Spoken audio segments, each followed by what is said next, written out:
Are you wanting to know how to become more self-aware? The answer is right in front of you, and I'll share it with you. Self-awareness is a fundamental in crafting your preferable life, in living the life that you were born to live, created to live. It's walking in it, it's stepping into it, it's not forcing it. It is just, who am I, and what am I supposed to be doing? Why am I here? What are my passions? All those kinds of things.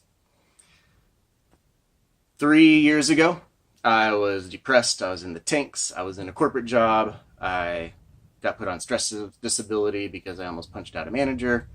Hell is where I was at. I, through that stress disability time and counseling, was thrown into a 10-month period of self-awareness.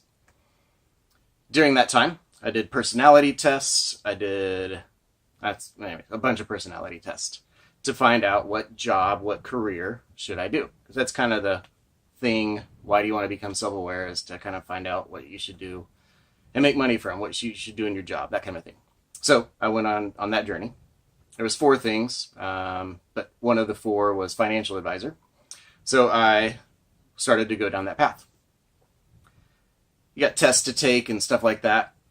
And what happened is during my financial advisement studies, listening to the courses and things to pass the test, I kept going back and watching woodworking videos on YouTube. So I was fighting, turmoiling, who I was organically, because the whole world is available to you on YouTube. And I was gravitating towards woodworking. Whenever I thought I wanted to pass this financial advisor test so that I could do the job that pays the bills and fits with who I am based on my personality test. About, 2 months in-ish, I realized this is dumb. Why am I doing the financial advisor thing whenever what I really want to do is do woodworking? And I learned that because I was binge watching YouTube. So you have the whole entire world available at your fingertips with a search bar on YouTube. What do you look for? What do you binge watch? Whenever you watch a video and those related things come up, what do you keep, scrolling? Those auto scrolls happen. What trains of videos are you consume you? Another place. That's where I found my self-awareness, was really from binge watching YouTube while I was going through counseling and stress disability. So another place to look is your Reddit subscriptions. I'm not a Reddit guy. Maybe I should be. But I have a buddy that is, and there are threads and things like that he follows or whatever, however it goes. So Reddit is a place that can show you what's your history there. Facebook groups. Your Facebook notifications actually is probably the most powerful. Facebook knows you better than you do, better than your spouse does, and they know which notifications you click to look at to keep you on Facebook longer. That is their whole entire goal, is to keep you on Facebook for as long as they can. YouTube is the same way, actually. So those auto videos is a great place. But glance at your notifications on Facebook, and what are the 8 or 9 groups that are populating with notifications for you. You have 400 of them, but Facebook is only showing you the ones that they think you'll click to go and look and read and get sucked into this thread of conversation so that they can show you more advertisements on their platform. So Facebook notifications is another place to become more self-aware.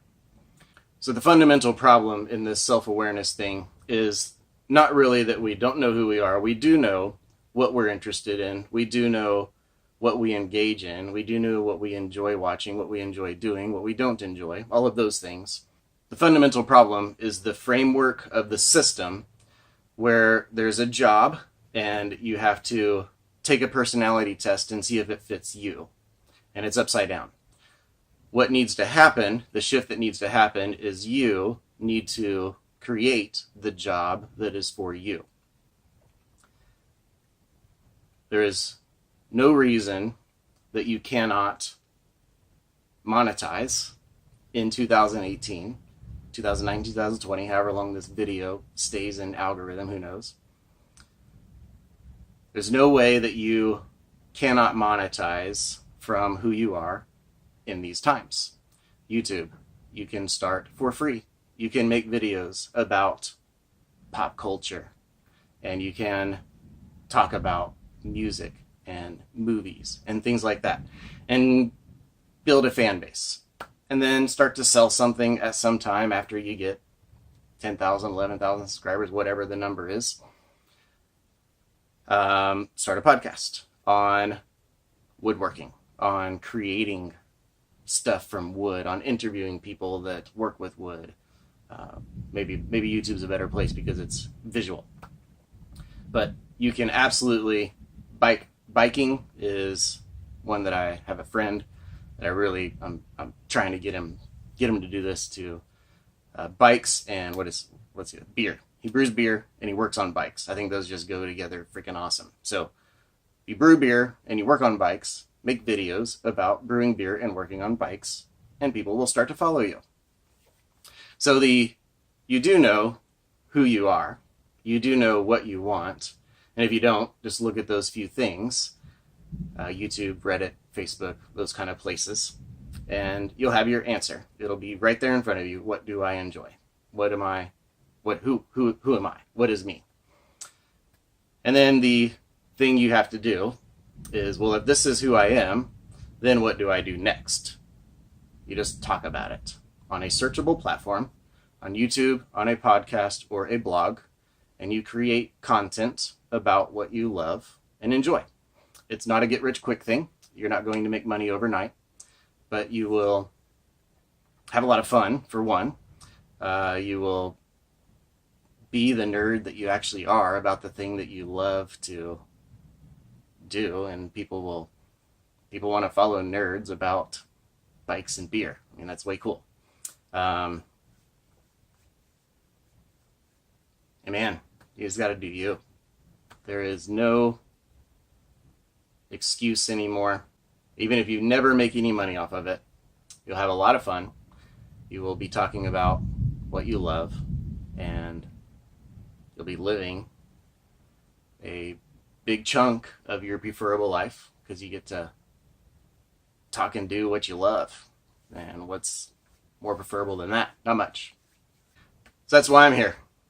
My passion for a year and 4 or 5 months has been to help people actualize their dream.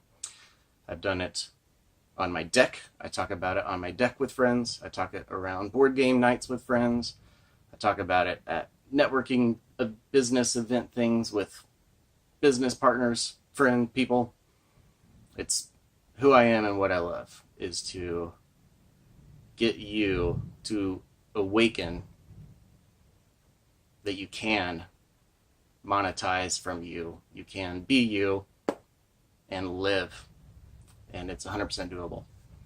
So that's why I'm here, is to get you there, to help you with the steps, to build an audience that knows, likes, and trusts you in a niche that you love, and later on, monetize from that audience because they know, like, and trust you, and they'll buy stuff that you recommend.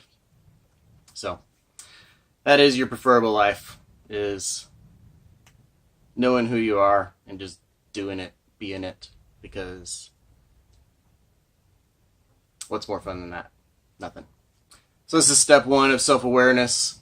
We'll be going through some more steps as we go, because there's things that you got to continually adapt and change and all that kind of stuff. So step 1 is just realize who you are from what you look at and read and consume content about. I'm Josh, PreferableLife.com. If this helped you out, hit the like button. We're going to, one day at a time, help you get to your preferable life. And a big step in that is self-awareness. And you already know it. Just believe it. Be comfortable in it. It is your own creation, and start living it.